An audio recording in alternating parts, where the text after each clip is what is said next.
تو عبادت کے دوران کس کیفیت کو حاصل کرنے کی کوشش، اس کو تصوف کہتے ہیں، اور اس کیفیت کو احسان کہتے ہیں۔ حالت عبادت میں اس حالت اور کیفیت کو حاصل کرنا کہ نماز میں اس طرح کھڑا ہو کے مینا کا دیدار ہو رہا ہے، کأنما کا، یہ نہیں کہ تمہیں دیدار ہو رہا ہے، بلکہ کیفیت یہ ہو، کأنما کا تشبیہ کا کلمہ ہے، گویا تو اللہ کو دیکھ رہا ہے۔ تو اس کیفیت کو احسان کہا، اور اس کیفیت کو حاصل کرنے کا علم اور جتنی جدوجہد ہے وہ تصوف ہے۔ فرمایا کہ احسان وہ ہے کہ تو اللہ کی عبادت اس کیفیت کے ساتھ کرے گویا تو اس کو دیکھ رہا ہے۔ فَإِن لَمْ تَكُنْ تَرَاهُ، اور اگر تو اس کو نہیں دیکھتا، اگر تیری وہ کیفیت نصیب نہ ہو، یہ دوسرا درجہ ہے۔ پہلا درجہ تو یہ ہے کہ حالت نماز اس کیفیت کے ساتھ سرشار ہونی چاہیے کہ محمود کو اصل مطلق آنکھوں کے سامنے، میں ایک ہی آپ کی ناطی کے سامنے جلا گر ہے، آپ اس کے سامنے حاضر ہیں، اور حضور کی کیفیات کے ساتھ آپ کی نماز سرشار ہے۔ اور اگر یہ کیفیت حاصل نہ ہو، دوسری بات، اب نچلا درجہ آ گیا ہمارے ویسن کے لیے، اگر یہ کیفیت اور حالت نصیب نہ ہو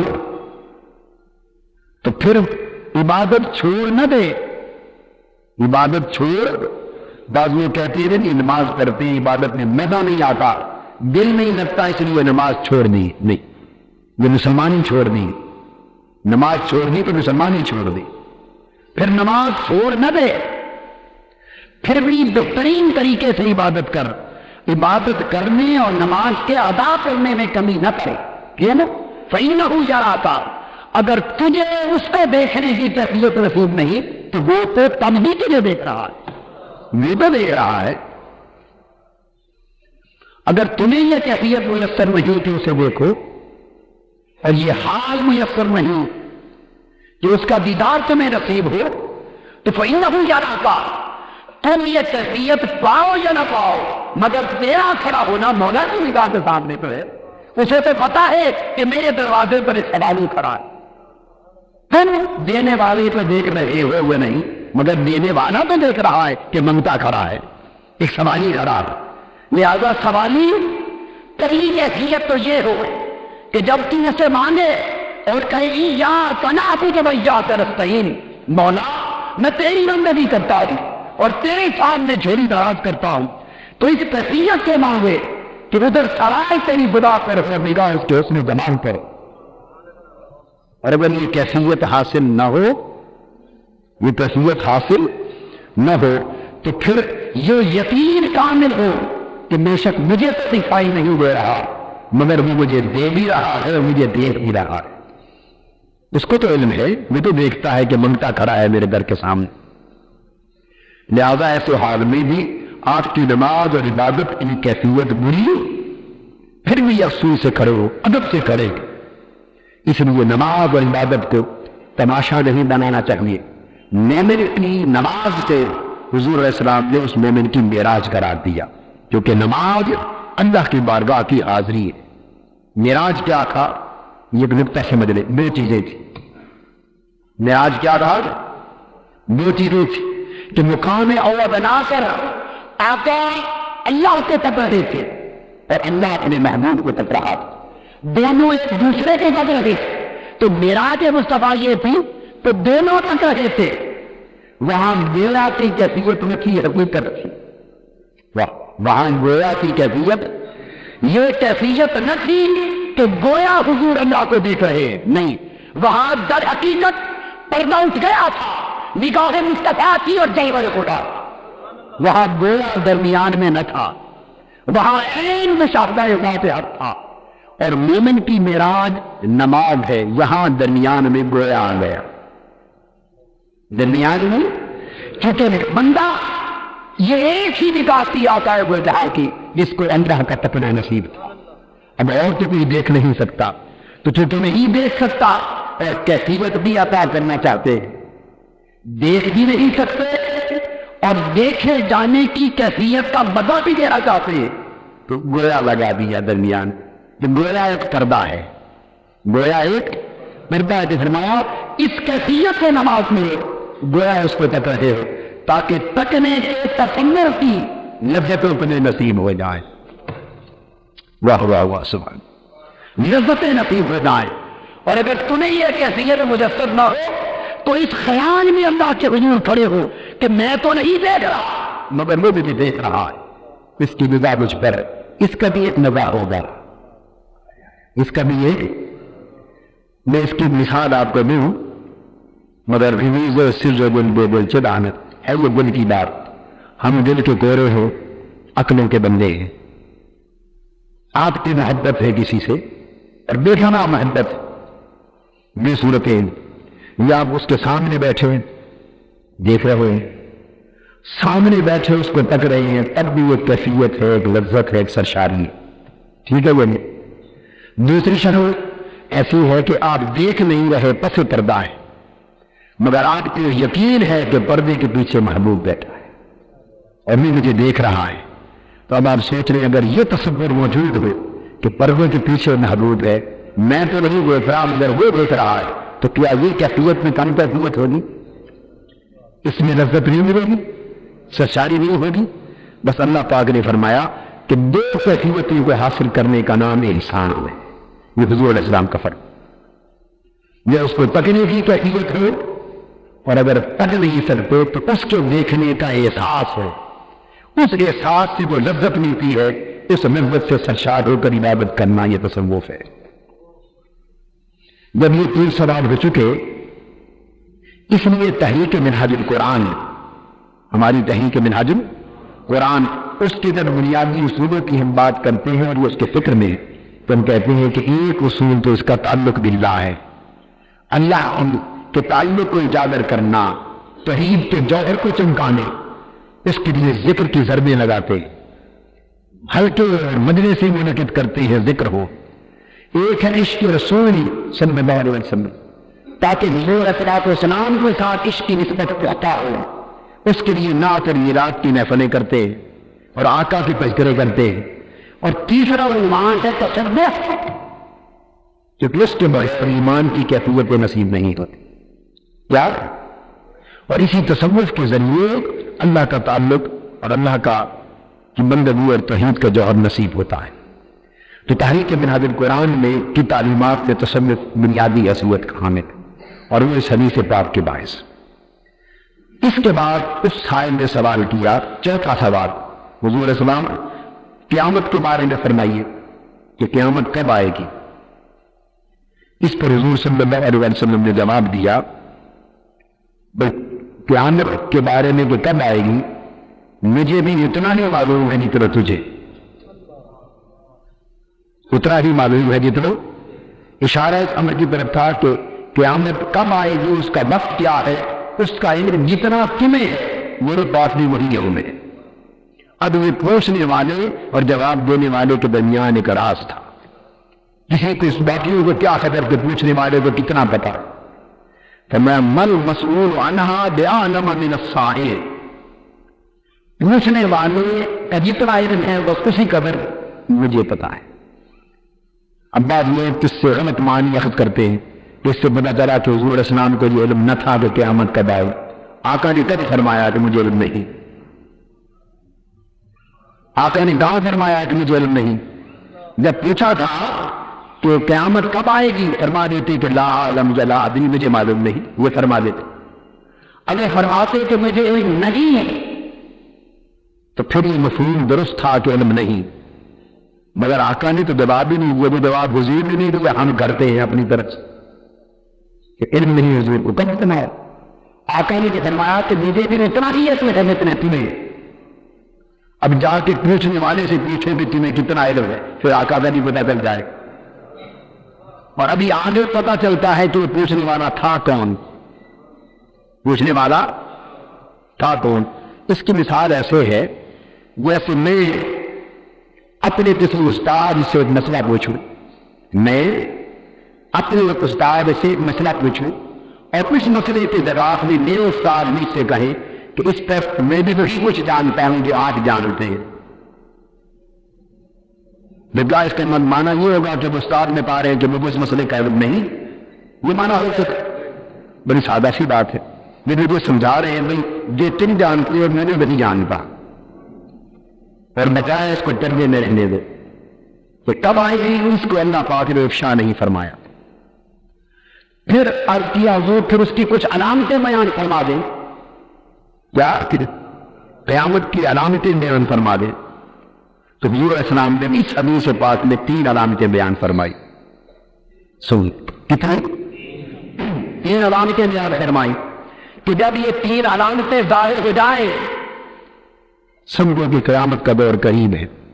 اور قریب کا معنی بھی کوئی مہینوں سالوں میں نہیں ہے، وہ بھی اللہ کا رسول بہتر جانتا. فرمایا قیامت کی علامتیں یہ ہیں کہ مائیں نافرمان اولاد جنے گی. ہماری بہنیں اور مائیں بیٹھی ہیں سنیے، یعنی مائیں تو پیٹ سے نافرمان اولاد جنے گی. ان طالب امت ربتہا، ماں وہ بیٹے جنے گی، وہ جوان دے کر ماں سے حکمرانی کریں گے، نافرمانی کریں گے. کہیں اپنے آقا جنے گی.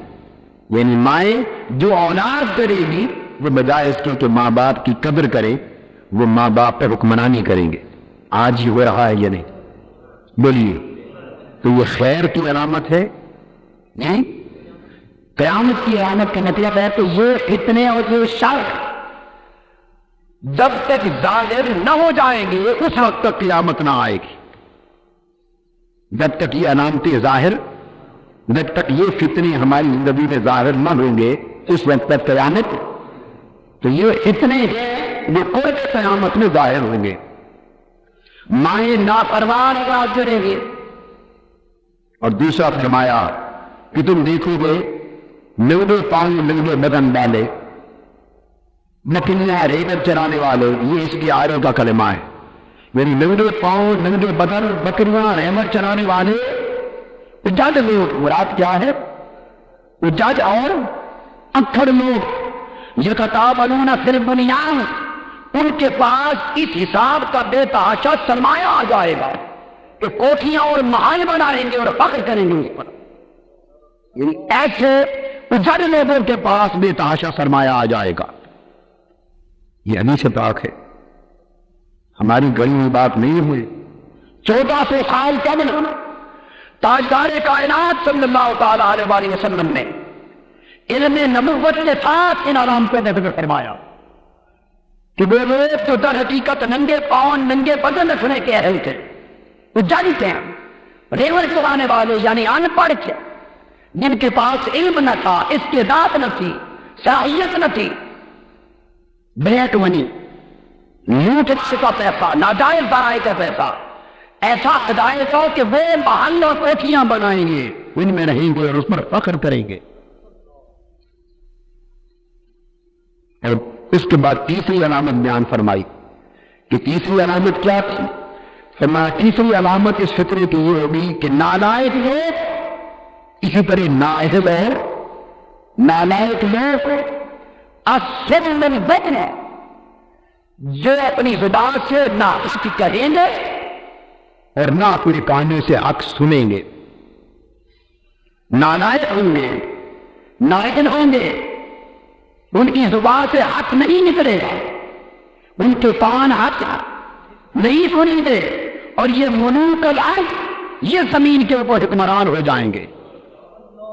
حکومت میں ان لوگوں کو ہاتھوں میں آ جائیں گی، سلطنتیں ان کے ہاتھوں میں آ جائیں گی. تو جب نالائق لوگ، نائل لوگ تمہارے حکمران بننے لگے اور جن کے کان حق سن نہ سکے، جن کی زبانیں حق کہہ نہ سکے، جو سراسر باطل ہو اور حق سے دور ہو اور نائل اور نالائق ہو، جب سلطنت اور حکومت ان کے پاس چلی جائے سمجھ لو کہ فتنوں نے سر اٹھا لیا ہے. یہ قرب قیامت کی علامتوں میں سے کبھی. اور حضرت واپس غفاری رضی اللہ تعالیٰ عنہ روایت کرتے ہوئے کہ ایک مرتبہ حضور علیہ السلام نے 6 چیزیں بیان فرمائیں اور فرمایا کہ مجھے اور کوئی خوف نہیں، اپنی امت پر یہ خوف ہے کہ وہ ان 3 فطروں میں مبتلا ہوگی، 6 فطروں میں مبتلا ہوگی. ان میں سے 3 بیان کرنا چاہتا ہوں. یہ خوف ہے کہ امت ان فطروں میں مبتلا ہوگی.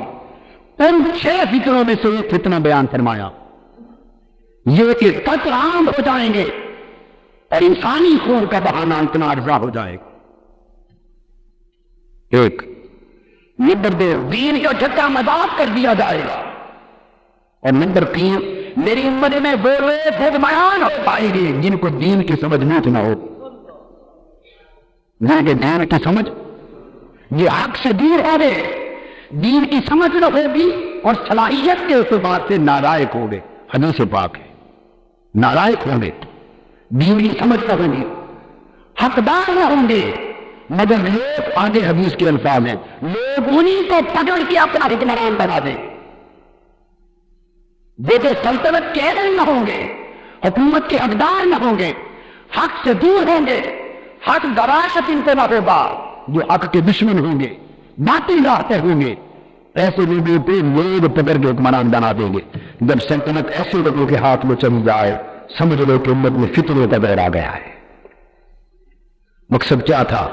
جب فتنے آئے تو کیا فتنوں کا مقابلہ کرنے کا حکم نہیں ہے شریعت میں؟ یہی جہاد ہے۔ اگر اولاد ماں کی نافرمان اولاد جننے لگے تو کیا ہم چپ کر کے بیٹھ جاتے ہیں کہ چونکہ حضور علیہ السلام نے فرمایا تھا فتنوں کے دور آئے گئے تو نافرمان اولاد ہو جائے، لہٰذا نافرمان ہوتی ہوئے تو ہوتی رہے؟ کیا ہم گوارا کرتے ہیں؟ نہیں۔ حضور علیہ السلام نے یہ تو نہیں فرمایا کہ ہم گوارا کر دینا، بتا رہے تھے کہ وہ فتنہ ہوگا، اور وہ لوگ خیر پہنچیں گے جو اولاد کو فرما بردار بنانے کی محنت کریں گے۔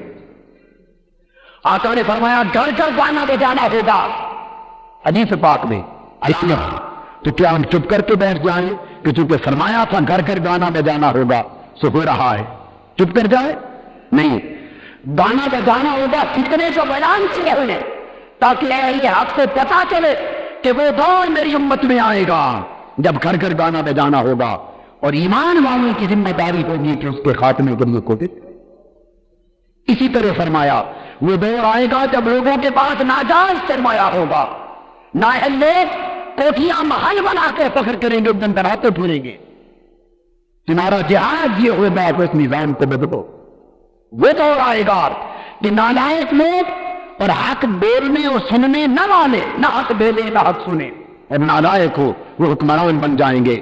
تمہارا جہاد یہ ہوگا کہ ایسی سلطنتوں کے خلاف جہاد کرو تاکہ امت میں خیر بڑھے اور شر دبے۔ قربان جائیں آقا صلی اللہ علیہ وسلم آپ کے علم کی عظمت پر، ہر وہ بات جو 14 سے سال پہلے فرما دی ایک ذرا فرق نہیں وہ آنکھوں کے سامنے ہوتا دکھائی دے رہا ہے۔ وہ سب چیزیں جب بیان ہو چکی پھر وہ سائل چلے گئے، سمانی چلا گیا اٹھ کر صحابہ کے رہتے میں اس کے بعد بیٹھا رہا کہ حضور علیہ السلام نے فرمایا جاؤ اس کو بلا لاؤ۔ جب بلانے گئے تو وہ غائب ہو چکا تھا، اچانک غائب ہو گیا۔ اس وقت آقا صلی اللہ علیہ وسلم نے فرمایا اے عمر رضی اللہ تعالیٰ اتدری من الفاعل، کیا تو جانتا پہچانتا ہے کہ وہ سمانی کون تھا؟ مسلم نے سوال پوچھے، عرض کیا اللہ کا رسول اللہ، یا رسول اللہ اللہ اور اللہ کا رسول ہی بہتر جانتا ہے، ہمیں تو وہ سمجھ لکھا۔ تو صحابہ کا عقیدہ اور صحابہ کا طریقہ یہ تھا کہ جو کچھ خود نہ جانتے عقیدہ رکھتے کہ اللہ اللہ کا رسول جانتا ہے۔ وہ یہ کبھی نہیں سمجھتے تھے کہ ہم نہیں جانتے سو رسول بھی نہیں جانتے ہوں گے، ہم نہیں جانتے سو رسول نہیں جانتے ہوں گے۔ وہ ریسرچ نہیں تھی صحابہ کی، ان کا عقیدہ تھا ہم نہیں جانتے اللہ جانتا ہے، اللہ کا رسول جانتا ہے۔ اس پر آقا نے فرمایا کہ وہ جبرائیل و امین تھا، یہ جبرائیل تو انہ جبرائیل اتاکم لیعلمکم دینکم، وہ جبرائیل تھے اور تمہارے پاس اس لیے آئے تھے تاکہ تمہاری مجلس کے اندر بیٹھ کر تمہارے سامنے مجھ سے سوال کرے، میں جواب دوں، اور ان سوال و جواب کی شکل میں تمہیں دین کی تعلیم دی جائے، تمہیں تمہارا دین سکھایا جائے۔ اللہ تبارک و تعالی ہمیں دین کا فہم اور دین کی معرفت عطا فرمائے اور اس کی روح کو سمجھ کر اس پر عمل کر لیں اور اس کے لیے مجاہدانہ زندگی بسر کرنے کی توفیق عطا فرمائے۔ وما علینا الا البلاغ۔